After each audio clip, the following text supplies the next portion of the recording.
ছোট্ট সোনামণিরা, সিজারে হইছো কারা কারা দেখি? সিজারে, যে হুজুর আমি সিজারে পৃথিবীতে এসেছি, হাত তোলো। কয়েকজন হাত তুলছে, মাশাআল্লাহ, ঠিক আছে, অসুবিধা নেই, হাত নামাও। এটা একটা প্রাকৃতিক নিয়ম।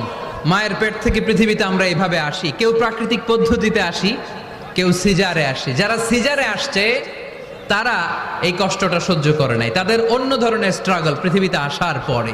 কিন্তু আমরা যারা নর্মাল প্রসেসে এসেছি সেই সময়টার কথা খেয়াল করেন।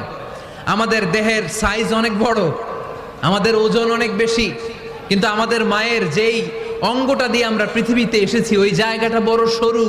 খুব ছোট্ট একটা জায়গা দিয়ে এই বিশাল দেহ নিয়ে আমাকে সংগ্রাম করে আসতে হয়েছে, ঠিক কিনা? এবং এটা ল্যাবরেটরিক্যালি প্রুভড, সায়েন্টিফিক্যালি অ্যাটাস্টেড যে এটা একজন বাচ্চার জন্য, নবজাতক নিউ বর্ন বেবির জন্য খুবই স্বাস্থ্যকর।